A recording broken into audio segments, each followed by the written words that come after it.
Hello दोस्तों, मेरा नाम है प्रणव ओझा और आज इस वीडियो में हम लोग सॉल्व करेंगे एमसीक्यू और वो टॉपिक है बैलेंस ऑफ पेमेंट। जी हाँ, इस अंदर मैं यहाँ पे 10 एमसीक्यूज लेके आया हूँ।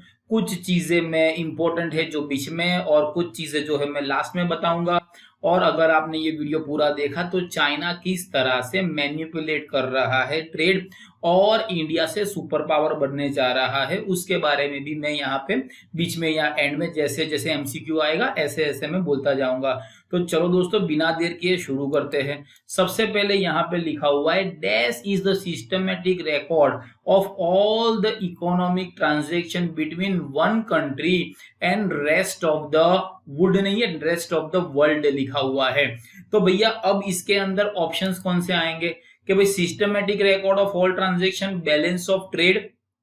पहले सारे ऑप्शन देख लेते हैं। सेकंड, बैलेंस ऑफ ट्रांजैक्शन, ऐसा तो कभी आता ही नहीं है। Third, budget. Budget is an estimated statement of income and expenditure keeping in past को मद्देनजर रख के फ्यूचर को प्रिडिक्ट करते हैं, तो बजट भी नहीं आएगा। और बैलेंस ऑफ पेमेंट, तो दोस्तों आपको क्या लगता है इन चारों में से कौन सा आ जाएगा? और बैलेंस ऑफ ट्रेड से बैलेंस ऑफ पेमेंट के स्कोप ज्यादा होते हैं। एंड द राइट आंसर जो है वो हो जाएगा answer number D, balance of payment. तो दोस्तों ये तो एक हुआ, ऐसे बाकी के आने वाले हैं। आप मेरे साथ आंसर दीजिएगा, हो सकता है आपका आंसर राइट पड़े तो कॉन्फिडेंस बढ़ जाएगा और अगर रॉन्ग पड़े तो सीखने मिल जाएगा। अब चलते हैं दूसरे पे। As per IMF balance of payment manual import export of the goods कैसे होने चाहिए? इंपोर्ट एक्सपोर्ट कैसे होने चाहिए? Should be presented FOB, free on board basis, दो होता है एफओबी और सीआईएफ। तो थर्ड ऑप्शन सीआईएफ है। फोर्थ ऑप्शन कौन सा है? All of this. भैया एफओआर तो है ही नहीं, ऑल ऑफ दिस तो आएगा नहीं, तो बी और डी जो है वो तो बकायदा एवे एलिमिनेट हो गया। तो बचा क्या आपके पास? एफओबी और बचा क्या आपके पास? सीआईएफ। सीआईएफ को बोलते हैं कॉस्ट, इंश्योरेंस और फ्रेट। लेकिन इंपोर्ट एक्सपोर्ट के अंदर सारे जो भी कॉन्ट्रैक्ट होते हैं वो कॉन्ट्रैक्ट बकायदा होते हैं फ्री ऑन बोर्ड के बेसिस पे, तो आंसर एफओबी आएगा। उसके बाद यहां पे चलते हैं ओईसीडी स्टैंड्स फॉर। अरे यार, यहां तो पंगा हो जाता है। जी हाँ, ऐसे ही आपको भी पढ़ना पड़ेगा। ये सुना सुना लग रहा है लेकिन कब सुना था पता नहीं है। अब इसका फुल फॉर्म क्या होगा दोस्तों? Organisation for export cooperation and development, ठीक है। Second, organisation for economic commission and development, okay. Third लिखा है organisation for export commission and development. और लास्ट लिखा है organisation for economic cooperation and development. अब भैया ये जो है वो एक्सपोर्ट नहीं होता है, तो भैया ए और सी एक्सपोर्ट तो वहां ही निकल गया, बिकॉज एक्सपोर्ट की नहीं है, ये इकोनॉमिक का फॉर्म है, ठीक है। तो organisation for economic, C stands for cooperation, commission नहीं आता। सी जो होता है वो कोऑपरेशन होता है, कमीशन नहीं होता है। इसीलिए ऑप्शन डी जो है वही ऑप्शन आपका सही रहेगा। तो ये आपके आंसर से। उसके बाद आगे चलते हैं। India has witness a surplus of third successive year in which account of balance of payment. अब उसके अंदर कौन से आ जाते हैं? Trade account, current account, both trade and current account. नहीं भैया, ऐसा नहीं है। और नन ऑफ दिस, देखो नन ऑफ दिस तो आएगा नहीं, बोथ ऐसा नहीं है मेरे हिसाब से। क्या आपको क्या लगता है, ट्रेड आएगा या करंट अकाउंट आएगा? बराबर, बैलेंस ऑफ पेमेंट के अंदर ट्रेड आएगा या करंट अकाउंट आएगा? तो दोस्तों यहाँ पे जो आंसर आएगा वो आंसर आ जाएगा दोस्तों बी, करंट अकाउंट। अब एंड के अंदर मैंने थोड़े से वीडियो जो है जो इसके ही रिलेटेड थे और कुछ मेरे लाइव लेक्चर्स के थे वो भी मैंने रखे हुए हैं, तो फिर आप वहां से भी जाके अपनी पढ़ाई में ज्यादा मार्क्स स्कोर कर सकते हो। उसके बाद दोस्तों आगे जाते हैं। In India which authority takes purview of import and export. तो दोस्तों पहला लिखा है एक्सजिम, एक्सपोर्ट एंड इंपोर्ट वाला, ये तो बैंक, एक्जिम बैंक जैसा होता है। आरबीआई, ये तो वो नरेंद्र मोदी ने किया था ना नोटबंदी, तो भाई वो एक्सपोर्ट इंपोर्ट से तो कुछ जुड़ा हुआ नहीं लगता है। मिनिस्ट्री ऑफ फाइनेंस, और एक ऑप्शन है, तो पहले वो देख लेते हैं, मिनिस्ट्री ऑफ कॉमर्स।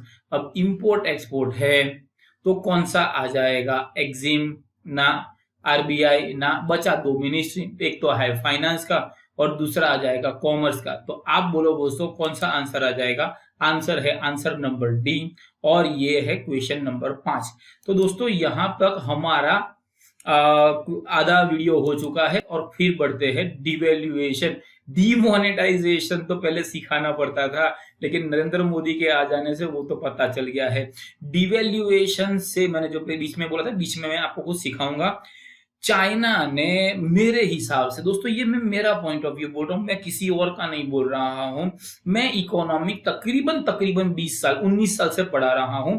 तो मैंने ये देखा हुआ है कि चाइना ने कोरोना वायरस के पहले डिवैल्यूएट किया। डिवैल्यूएट में क्या होता है, हमारी करेंसी सस्ती हो जाती है, उनकी करेंसी महंगी हो जाती है, तो वो लोग हमसे बहुत ज्यादा बाय कर सकते हैं।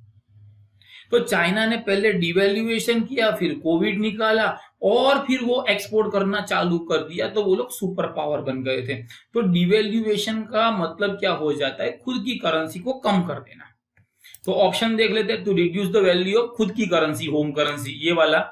एप्रिशिएट इवैल्यू नहीं होता, डिवैल्यूएशन नहीं होता है, ठीक है। Increase the value of home currency, वो तो एप्रिशिएट वाला ही हो गया। तो बी और सी तो होता नहीं है, कांस्टेंट भी होता नहीं है, लेकिन मैंने पहले ही बता दिया था कि डिवैल्यूएशन का मीनिंग क्या हो जाता है। तो भैया ये चाइना का शतरंज जैसे हम लोग खेलते हैं ना, कि पहले पैदा दिया मारने के लिए, उसके बाद जैसे ही हटा तो रानी उड़ा दी, बस। तो ये कुछ इसी तरह से हो जाता है, उसने पहले डिवैल्यूएशन किया, फिर कोविड किया, फिर अब अंदर घुस रहा है, एक्सपोर्ट कर रहा है। वो तो अच्छा है, लोगों ने पता चला कि उसका हल्का मटेरियल होता है, तो बहुत सारे रिजेक्ट हुआ था। आपको बता दूं कि उसने जब शेयर बाजार इतना मंदी था, 1% 1.72 करोड़ शेयर्स ऑफ एचडीएफसी भी ले लिए थे, तब जाके नरेंद्र मोदी को लगा कि भाई ये तो यहाँ पे भी घुसेला है। इसीलिए उन्होंने क्या कर दिया कि भाई कोई भी नेबरिंग कंट्री है वो गवर्नमेंट की परमिशन लेके बिना इन्वेस्ट नहीं कर सकती, तो एटलीस्ट चाइना का पैसा हमारी मार्केट में आना तो बंद ही हो गया। अब उसके बाद आगे चलते हैं, और अभी लास्ट में एक इंपॉर्टेंट चीज है वो बोलूंगा। Dash is a systematic record of all the transaction of the country in a year.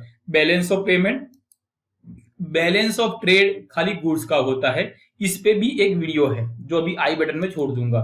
Current account of balance of payment, और लास्ट लिखा हुआ है डी है ऑप्शन नन। तो भैया ये तो पता ही चल जाता है कि भाई चैप्टर का नाम भी बैलेंस ऑफ पेमेंट है, systematic record of all transaction between two countries, और ये तो बड़ा सिंपल सा था। तो current account of balance of payment include trade balance and कौन सा होता है, settlement account, capital account, invisible, और लास्ट लिखा है एरर्स एंड ओमिशन। तो भाई ट्रेड बैलेंस के साथ साथ कौन सा अकाउंट आता है, मैं यहाँ पे आपको 2-4 मिनट देता हूं, 2-4 सेकंड देता हूं, आप खुद गेस कर लीजिए।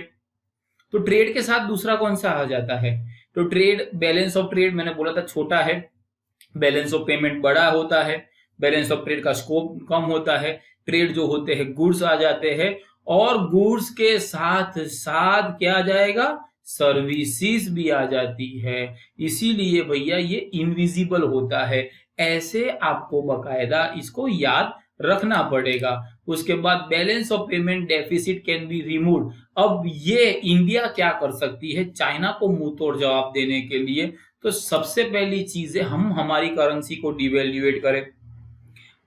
सेकंड, बहुत ज्यादा एक्सपोर्ट करें। Third, import substitution. Import substitution क्या हो जाता है कि भाई हमारे देश में कुछ नहीं था, तो हम लोगों ने क्या किया, हम लोगों ने कार मंगवाई, बिकॉज हमारे जरूर थी। फिर 1 साल बाद हमने क्या किया कि भैया कार तो दे लेकिन शीशे मत दे, वो हम बना देंगे, तो एक चीज हमने बना दी। और 1 साल कार दे दे लेकिन टायर मत दे, शीशे मत दे, वो हम बना देंगे।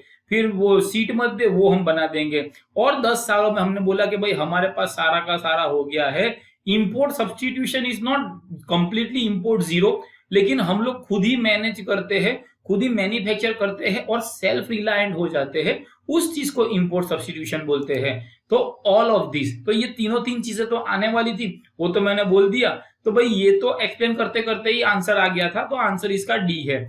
और चलते हैं भैया अभी लास्ट के तरफ। The difference between value of nation visible export and visible import, visible बोला है तो बैलेंस ऑफ ट्रेड में आएगा, बैलेंस ऑफ पेमेंट में तो इनविजिबल आ सकता है।